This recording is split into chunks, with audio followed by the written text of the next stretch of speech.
예, 오늘은 마귀가 모르는 것이라는 제목으로 하나님 말씀 증거하도록 하겠습니다. 욥기 주제 이거 잊지 말아야 됩니다. 욥기 주제는 고난이 아니라 그랬죠. 욥기의 주제는 은혜입니다. 그래서 은혜를 아는 자가 되는 것, 이게 욥기 전체의 주제고 그 과정을 설명해 주고 있습니다. 이게 똑같은 얘기인데 이게 양면의 표현을 할 수 있어요. 은혜를 아는 것, 뒤집어서 얘기하면 마귀가 모르는 것. 마귀가 뭘 몰라요? 은혜를 몰라요. 은혜를 아는 것. 동의어가 뭐냐면 마귀가 모르는 것. 그러니까 은혜가 뭡니까? 은혜를 안다는 거, 뭐 사랑, 믿음, 예배 이런 게 은혜잖아요. 은혜 영역을 마귀는 모른다라는 거예요. 그래서 우리 성도들이 사랑으로 들고 나가면 마귀가 모릅니다. 믿음 들고 나가면 모릅니다. 예배 들고 나가면 도무지 모른다는 거예요. 그럼 마귀는 뭘 알죠? 딱 하나 알아요. 인과응보, 인과율 이거밖에 몰라요. 근데 우리 대부분의 생활이 욕심 가지고 세상을 지배하는 게 인과율이잖아요. 원인과 결과. 그러고 나가면은 마귀에게 판판이 깨지게 될 수밖에 없습니다. 마귀는 그거의 전문가거든요. 인과율의 전문가예요. 이에는 이, 눈에는 눈, 원인과 결과, give and take 이런 거는요 마귀가 전문가라는 것입니다. 그래서 마귀는 항상 묻는 게 이거예요. Without reason, without any reason. 그러니까 까닭 없이 그럴 리가 있나 그런 거예요. 그러니까 우리가 거기에서 넘어가면 마귀한테 다 진다는 것입니다. 항상 까닭이 있어야만, 리즌이 있어야만, 이유가 있어야만 움직이는 사람 있죠. 마귀한테 지게 돼 있다는 거예요. 사랑에 이유가 있어요? 이유가 없는 게 무조건 사랑이잖아요. 아가페. 믿음에 이유가 있어요? 그래서 절대 믿음 그러잖아요. 그죠? 은혜 그 자체가 뭐 이유가 없는 거 아니에요. 이 은혜가 뭐라 그랬어요? 정의 내리기를 자격 없는 자에게 위로부터 값없이 주시는 거. 여기 무슨 이유가 있어요? Without any reason.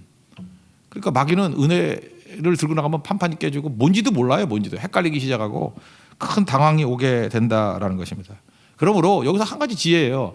항상 물을 게 뭐냐면 지금 내가 뭐 갖고 싸우나, 마귀가 아는 것 갖고 싸우냐, 그러면 백전백패입니다.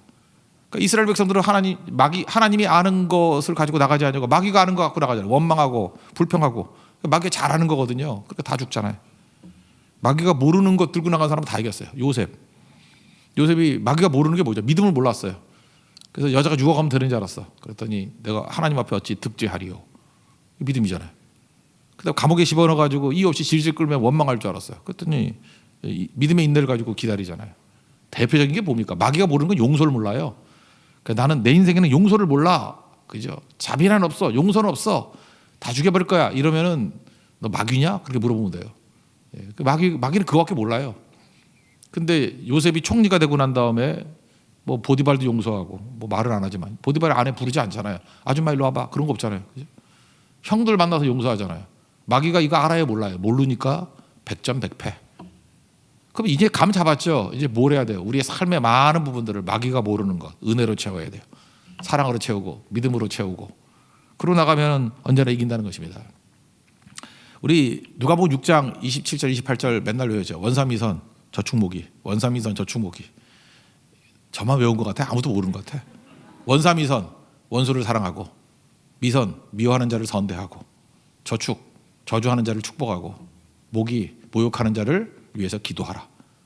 그죠? 원삼위선 저축모기. 누가복음 6장 27, 28절 이 말씀 이거 마귀가 모르는 거예요. 그래서 외우라는 거예요.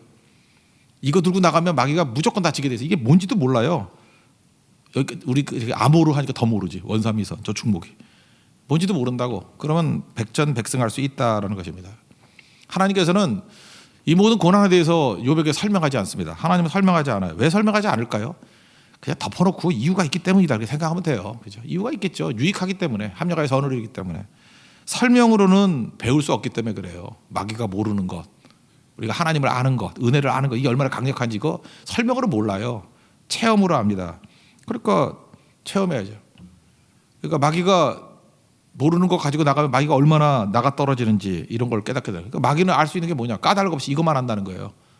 Without any reason. 이거밖에 모른다는 거예요. 이거 다 지나고 난 다음에 욥은 철저히 깨달았어요. 그래서 이전의 욥과 이후의 욥이 달라요. 은혜를 아는 자가 되었고 마귀가 모르는 것으로 온통 무정한 사람이 됐어요. 우리 다 알잖아요. 욥기 42장 가면 거기서 친구들 용서도 하고 은혜 찬미하고 지금 얘기했던 결론이 다 나오죠. 여러분들도 그런 모습, 이 과정을 통해서 그런 모습으로 변화되는 은총이 있기를 바랍니다. 오늘 본문을 보니까 마귀는 싸돌아다니는 존재예요. 마귀는 무소부지하지 않다 그랬죠. 여기저기 기웃거려요. 그래서 두루 다니며 산길자를 찾는다 그랬잖아요. 여기 보니까 지금도 그래요. 별 목적 없이 자꾸만 두리번 왔다 갔다 하는 애들은 이거 마귀 아니면 신천지야. 이거 왔다 갔다 하지 마, 그죠? 1, 2, 3절 한번 1, 2절 읽겠습니다. 시작.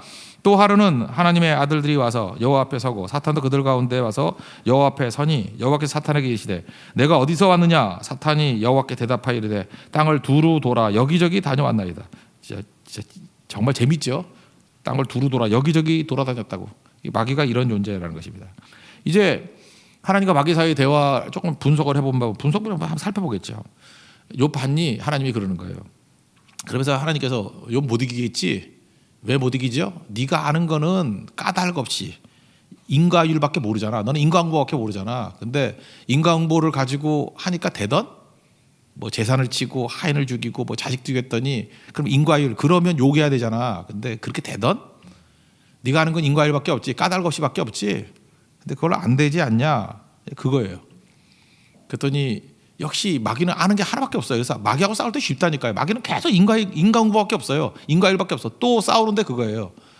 이제 전략이 바뀌는 게 아니에요. 똑같은 거에 강도가 바뀔 뿐이야. 이렇게 세게 약하고 강하고 그 차이예요. 여기서 좀 해석하기 힘든 게 가죽으로 가죽을 바꾼다 이런 표현이 있죠. 이게 뭔 소린가 그러는데 이게 이제 아브라함 시대 때 상황이에요. 그러니까 고대 사회거든요. 고대 에돔에 있었던 이제 욥이라는 사람인데 원래 원문은 이욥이에요. 이욥. 이름 빼버리고 욥이라고 부르는데 우리는 영어로는 잡, 욥. 근데 그때는 이제 굉장히 고대 사회니까 가장 귀한 게 가죽이었어요. 그래서 물물 교환을 주로 많이 했는데 그러니까 뭐 예를 들어서 뭐 곡식하고 뭐 다른 뭐 도구하고 이렇게 바꿀 수는 있어요. 그죠? 이렇게 허드렛 것들이니까. 근데 가죽은 워낙 고가이기 때문에 가죽은 가죽으로만 교환이 가능하더래요. 뜻이 알겠죠? 그러니까 뭐 어려운 거 아니에요. 그냥 쉽게 얘기해서 가장 귀한 거 그런 뜻이에요. 가죽으로 가죽을 바꾼다. 그러니까 몸에서 제일 중요한 사람에게 제일 중요한 게 몸이다. 뭐 어려운 거 아니죠. 그러니까 하나님 앞에 이렇게 얘기하는 거예요. 하나님 그까짓 그 재산 치고 자녀 치고 그것도 심한 거지만 정말로 귀한 건 자기 몸이거든요. 가죽으로 가죽을 바꾼다. 제일 귀한 게 가죽이니까. 그러니까 욥의 몸을 한번 쳐봐요. 그러면 제가 얘기했던 인과응보 그대로 될 거라고. 인과율대로 될 거라고. 하나님 욕하고 저주할 거라고. 그랬더니 하나님께서 그래 해봐. 그랬다는 거예요. 왜냐하면 하나님이 원하는 거 뭐죠? 뭐 마귀를 무너뜨리는 것도 있어요. 근데 마귀가 목적이 아니에요. 마귀의 그 까닭 없이라고 들고 나오는 인과율이 욥에게는 아무 힘도 없다라는 것도 보여주는 거지만 욥 자신에게 배우라는 거죠. 마귀의 공격이 이런 거라고. 이거 계속해서 마귀가 모르는 것 믿음으로 대응해버리면 찬양으로 대응해버리면 마귀는 지게 된다. 그거를 알려주는 것입니다. 단 제한 조건이 있죠. 생명에는 손대지 마. 3절부터 6절까지 읽겠습니다. 시작. 여호와께서 사탄에게 이르시되 내가 내 종 욥을 주의하여 보았느냐. 그와 같이 온전하고 정직하여 하나님을 경외하며 악에서 떠난 자가 세상에 없는지라. 내가 나를 충동하여 까닭 없이 그를 치게 하였어도 그가 여전히 자기 온전함을 굳게 지켰느니라. 사탄이 여호와께 대답하여 이르되 가죽으로 가죽을 바꾸오니 사람이 그의 모든 소유물로 자기의 생명을 바꾸올지라. 이제 주의 손을 펴서 그의 뼈와 살을 치소서. 그리하시면 틀림없이 주를 향하여 욕하지 않겠나이까. 여호와께서 사탄에게 이르시되 내가 그를 내 손에 맡기노라. 다만 그의 생명은 해하지 말지어다. 그러니까 뭐예요? 마귀가 아는 거는 인과응보밖에 모른다니까요. 마귀가 모르는 게 뭐예요? 믿음이죠. 그러니까 한 번 더 해봐. 네가 모르는 게 있어. 믿음이 있거든. 믿음으로는 너 저 못 이길걸? 그 얘기예요. 그러니까 마귀의 한계 이런 걸 보여주는 거죠. 그래서 몸을 찾는데 종기가 생겼습니다. 종기 발바닥부터 정수리까지 온몸이죠. 온몸. 온몸에 종기가 생겼습니다. 그러니까 아파 못 견디는 거죠. 그 대상포진 앓는 분들 보니까 그렇게 힘들어하대요. 고통스럽고 막 면도칼로 이렇게 자르는 것 같다 그러는데 뭔 뜻인지 모르겠어요. 대상포진에 걸린 적이 없어가지고. 근데 대상포진 걸렸던 분들 굉장히 힘들어 하시는 것 같더라고요. 제가 이렇게 종교교육가 가운데 마틴 루터가 있죠. 마틴 루터 글 읽다가 얼마나 웃었는지. 웃으면 안 되는데. 이분은 요로 결석이 걸렸어요. 마틴 루터. 근데 뭐 마귀하고 싸우면서는 글을 많이 안 쓰다가 이게 요로 결석하고 글 되게 많이 썼어요. 막 죽겠다, 힘들다, 막 죽음의 뭐 고통을 느낀다. 그래서 이게 독일 사람이니까 뭐 맥주 같은 거 많이 마셨는가 봐. 그래서 이게 과장 같아요. 자기가 소변을 봤는데 돌이 나왔대. 근데 소변이 6리터가 나왔대. 이게 말이 되나? 6리터가 나올 수 있나요? 루터도 약간 과장이 좀 있는 것 같아요. 그죠? 그런 거. 근데 그 고통 같은 게 얼마나 큰지를 알려주고 있습니다. 자기 몸이 아픈 것만큼 힘든 게 어디 있겠어요. 고통 잘 보세요. 순서 재산을 치고 하인을 죽이고 자녀를 죽이고 이제 고통이 뭐예요? 자기 몸까지 치고. 그럼에도 불구하고 인과일이 먹히지가 않는 거예요. 여기 보이진 않지만 한 가지 더 고통이 있죠. 아내. 어떤 사람이 많이 물어요. 왜 자녀는 데려가면서 아내는 안 데려가느냐고. 아내를 안 데려가는 게 더 고통이죠. 옆에서 계속 징징대고 그러면 얼마나 고통스럽겠어요. 이게 보통 시험이 아니죠. 그렇죠. 종기보다 더 힘든 게 뭐냐? 그 징징대는 아내. 그 남자들은 다 할 걸, 그죠? 미치는 거죠, 그죠? 그러지 않아도 힘들어 죽겠는데 이 말로 계속 공격하면은 우리 그 고통에 한번 동참해 봅시다. 7절부터 9절까지 한번 보겠습니다. 시작. 사탄이 이에 여호와 앞에서 물러가서 욥을 쳐서 그의 발바닥에서 정수리까지 종기가 나게 한지라. 욥이 제 가운데 앉아서 질그릇 조각을 하자다가 몸을 긁고 있더니 그의 아내가 그에게 이르되 당신이 그래도 자기 온전함을 굳게 지키느냐 하나 하나님을 욕하고 죽으라. 그러니까 이게 뭐 진짜 고난 중에 이런 고난이 없는 거죠. 그러니까 온갖 마귀가 동원할 수 있는 모든 욕할 수 있는 조건을 다 들고 나왔어요.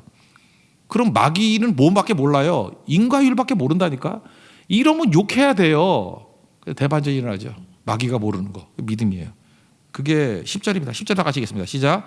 그가 이르되 그대의 말이 한 어리석은 여자의 말 같도다. 우리가 하나님께 복을 받았은즉 화도 받지 아니하겠느냐 하고 이 모든 일에 욥이 입술로 범죄하지 아니하니라. 여기서 믿음의 가치를 확 보여주고 있는 거죠. 이때까지만 해도 욥은 믿음이 좋으니까 믿음의 가치가 뭔지 몰랐는 것 같아요. 근데 욥이 마귀가 제일 무서워하는 게 뭐라 그랬어요? 차를 무서워한다 그랬죠. 1차, 2차, 3차, 14차 인도선교, 15차 인도선교 이런 걸 무서워한다고 계속하는 거. 이거 몇 번만 계속했으면은 욥은 승리했는데 욥에게는 믿음도 있었지만 그 옆에 자기 의도 같이 있는 거예요. 그래서 하나님께서 그 믿음이 사라졌을 때 다시 말해서 마귀가 원하는 인과율로 대응했을 때 얼마나 비참해지는지를 보여주는 게 욥기 본론이에요. 그래서 순수한 신앙 갖게 만드는 거죠. 그거 안 된다. 우리는 있을 때 잘 몰라요. 상실을 통해서 가치를 알게 되죠. 그러니까 욥기는 이거예요. 은혜의 가치를 상실을 통해서 알게 되는 거예요. 예배 드릴 때 예배가 뭐 중요한지 알아요? 예배 못 드리게 되니까 아 예배가 생명이구나 이렇게 깨닫게 되는 거고. 기도할 때 기도가 뭐 중요하지 않아. 근데 기도 못하게 할 때 아 기도가 이렇게 귀중한 거였구나. 말씀도 마찬가지죠. 말씀 들을 때는 이거 뭐 흔한 빠진 게 말씀이지. 근데 말씀 못 들은 상황이 오거든요. 그러면 아모스서 8장 11절 말씀이 나온다고요. 불이 없어 가람이 아니라고 여호와의 말씀을 듣지 못한 기갈 그런 게 온다고. 그러니까 지금 욥기는 뭐예요? 욥에서 계속 강조하는 거 뭐냐? 은혜의 중요성, 은혜의 가치. 마귀가 모르는 은혜의 가치 그걸 계속 강조하는 거예요.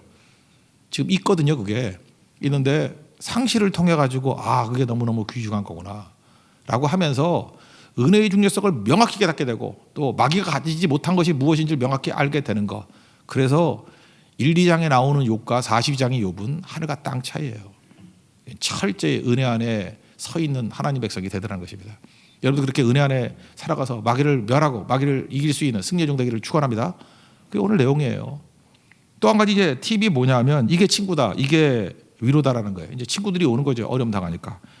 친구들 때문에 이제 뒤집어지기 시작하는 거예요. 이제 순수한 믿음에서 이제 자기의 숨겨져 있는 자기의 같은 게 막 드러나기 시작하는 거예요. 말하기 시작하면부터. 처음 왔을 때 친구들은 말 없을 때까지는 위로가 됐어요. 말하지 않을 때까지. 그러니까 우리도 마찬가지죠. 말하지 않으면 위로가 된다는 거예요. 세상에서 제일 빠른 게 뭐냐? 어떤 사람이 그러더라고요. 그래서 생각해요. 로켓인가? 뭐 북한이 맨날 쏘는 미사일인가? 소문이래요. 소문. 세상에서 제일 빠른 게 소문. 더 빠른 게 뭔지 알아요? 나쁜 소문. 맞았더라고. 욥이 몰라겠다. 이거 당시에 고대 사회에서 빅뉴스였어요. 그죠? 또 막 부풀려졌겠죠. 그 욥이 천벌받았다. 그러니까 딴 사람들이 막 고소해하고 막 그럴 때 친구는 친구죠. 좋은 친구들이에요. 그래서 위로하고 위문하러 왔대요. 약속하고 같이 왔대요. 좋은 거죠. 멀리서 욥을 봤습니다. 그랬더니 몰골이 말이 아니에요. 비참해요. 그래서 고대 사회의 그 중동 쪽의 슬픔의 표현은 통곡하는 거예요. 소리내서 울고 옷을 찢고 티끌, 재를 머리에 날리고 그리고 7일 동안 밤낮으로 같이 앉아 있었대요. 좋은 친구죠. 이거 할 수 있어요? 여기서 할 수 있는 사람 그리 많지 않을 거라고 생각을 합니다. 한마디 말도 없었어요. 위로자예요. 우리가 위로가 필요합니다. 위로자가 돼야 된다는 것입니다. 11절부터 13절까지 읽겠습니다. 시작. 그때 욥의 친구 세 사람이 이 모든 재앙이 그에게 내렸다 함을 듣고 각각 자기 지역에서부터 이르렀으니 곧 대만 사람 엘리바스와 수아 사람 빌닷과 나아마 사람 소발이라. 그들이 욥을 위문하고 위로하려 하여 서로 약속하고 오더니 눈을 들어 멀리 보매 그가 욥인지를 알기 어렵게 되었으므로 그들이 일제히 소리질러 울며 각각 자기의 겉옷을 찢고 하늘을 향하여 티끌을 날려 자기 머리에 뿌리고 밤낮 7일 동안 그와 함께 땅에 앉았으나 욥의 고통이 심함을 보므로 그에게 한마디도 말하는 자가 없었더라. 지금 우리 코로나 바이러스, 뭐 경제적인 어려움들, 뭐 질병, 뭐 이런 것도 되게 많습니다. 우리 주변에 욥이 많아지고 있는 것 같아요. 고통당하는 친구가 많습니다. 우리가 좋은 위로자 돼야 됩니다. 그 어떤 사람이 어려움 나갈 때 여러분 그 유혹에 빠지면 안 돼요. 최악의 뭐냐 하면 꼴 좋다, 고소하다, 속 시원하다, 뒤에서 웃고. 그러면 오히려 여러분이 그렇게 어렵다고 하는 사람들 하나님 위로해 주실 거예요. 세워주시고 여러분들은 박살날 거예요. 크리스찬으로서 적어도 크리스찬의 크자만 들어가도 해서는 안 될 일이 뭐냐면 다른 사람의 불행 보고 조롱하는 거예요. 꼴 좋다, 고소하다, 이거 말하면 안 되는 거예요. 내가 아무리 좋다 할지라도 그죠? 그게 죄죠. 그게 악이죠. 위로자 돼야 됩니다. 제일 좋은 위로는 뭐냐? 동일시예요. 같이 되는 거죠. 지금 욥의 모습과 비스무리하게 같이 가잖아요. 같이 하는 게 뭐예요? 같이 울고 옷 찢고 괴로움, 그죠? 티끌 날리고 7일 동안 밤낮으로 같이 있었다. 예수님도 우리 위로하기 위해서 근본 하나님의 본체시만 동등됨으로 여기지 아니하시고 자기를 비워 종의 형체 가지고 사람같이 되었고 자기를 낮추시고 죽기까지 복종하셨는데 십자가에 못 박혔다고. 빌립보서 2장에 나오는 얘기 아니에요. 동일시. 이게 위로라는 것입니다. 그러므로 위로가 되기 위해서는요, 상대가 슬플 때 웃으면 안 돼요. 그리고 상대가 기뻐할 때 내가 아무리 슬프더라도 같이 맞춰주는 거죠. 그게 진짜 위로죠. 심리학자가 그런 얘기를 해요. 그죠? 어떤 때 어려움 당한 사람이 제일 큰 위로를 받느냐? 뭐 이렇게 멋있는 말씀 들고 나와가지고 이 하나님 말씀이다. 그런 사람이 위로받는 거 아니라는 거예요. 뭐 선물 주는 거, 뭐 좋은 물건 갖다 준다고. 이 고통스러운데 뭐 물건에 뭐 위로가 되겠어요. 꽃다발 뭐 이런 거. 또 어떤 사람은 그래요. 힘들어 죽겠는데 맨날 와가지고 뭐 기도하는 법 이런 거 갖다 줘. 미치겠어요, 그죠? 제일 좋은 위로는 겸손하게 옆에 같이 있어 주는 거래요. 그래서 가장 큰 어려움이 죽음 직전에 있는 사람 아닙니까? 그래서 호스피스 사역 이거 되게 중요한 거죠. 죽음 앞에 서 있는 사람에게 같이 있어 주는 거. 저는 우리 교회에서도 이 호스피스 사역 같은 거 좀 많이 했으면 좋겠어요. 그죠? 어려움 당한 사람 옆에 있어 주는 거. 이 사람들이 에돔이니까 베두인들이 있죠. 지금도 베두인들 이렇게 사막에 사는 사람들 많이 없는데 베두인들에게 있어서 위로라는 게 뭐냐 그러면 빙 둘러 앉아 있다 그런 게 위로래요. 딱 여기 모습이에요. 어려움 당하면요 친구들이 다 모인답니다. 그래서 빙 둘러 앉아가지고 그냥 같이 있는데요. 그게 위로가 된다라는 거예요. 투정하면 받아주고, 그죠? 울면 같이 울어주고, 한숨 쉬면 같이 한숨 쉬어주고, 그거죠. 우리 슬픔과 서러움은 다른 거예요. 서러움은 뭐죠? 고난 당하면 서러워져요.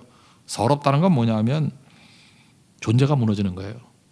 슬픈 것보다 더해요. 서러워요. 어려움 당하면 서러운 사람 되게 많거든. 지금 욥을 보세요. 욥이 지금 뭐 슬프다 그 정도가 아니잖아요. 존재가 다 무너져 버렸잖아요. 서러운 거죠.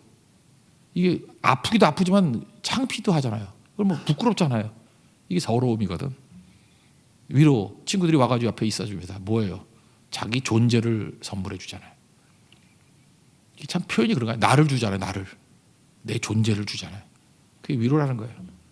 우리가 지금 뭐 돈 있고 없고 그런 게 문제가 아닙니다. 내 존재를 줄 줄 아는 거. 그게 위로라는 거예요. 제발 예수 믿는 사람 너무 살벌해지지 마세요. 어려움 당한 사람에게 옳은 말이 중요한 게 아니에요.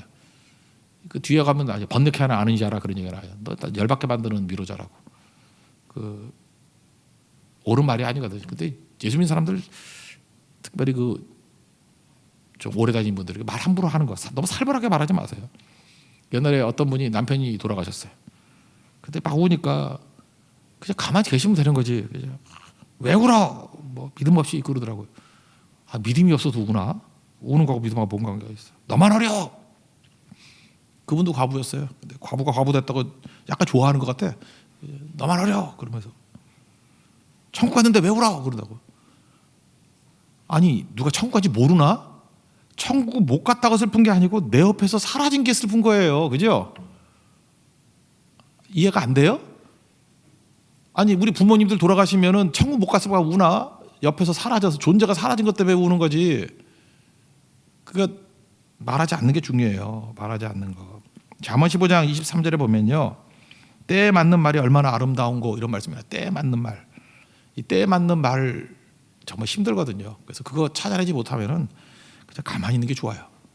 말하지 않는 거. 저는 어떤 때 이게 뭐 병원 신방 같은 거 갈 때 말씀이 딱 생각 안 날 때가 있어요. 그러면 그냥 굳이 말씀 읽어줘가지고 열받게 만들 때가 있거든요. 이게 잘 안 맞아가지고 그땐 그냥 기도하고 와요. 기도하고 말하지 않고. 그리고 또 어떤 때 기도 자체도 열받게 만들 때가 있어요. 그래서 같이 묵상하고 있다가 또 따로 기도해주고. 세상에서 제일 힘든 게 위로하는 겁니다. 왜냐하면 동일시가 돼야 되는데 같지 않잖아요. 지금 상황이. 같이 있으려 그러면 욥의 친구들과 같이 그냥 같이 통곡하면서 옷 찢고 그 다음에 죄를 날리고 해야 되는데 그럼 병원에서 쫓겨나잖아요. 목사가. 그리고 또 새벽기도 또 해야 되잖아. 그러니까 7일 동안 있을 수가 없잖아요. 거기에. 그러니까 위로가 그렇게 힘든 거라고요. 위로 쉽게 생각하지 마세요. 그렇지만 우리에게 중요한 건 위로자가 돼야 된다는 것입니다.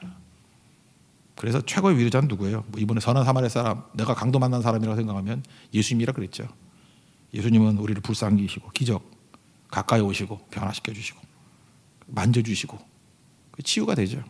동행해 주시고 그래서 길이 되어 주시고 돌봐 주셔요. 그래서 우리는 다 회복이 돼요.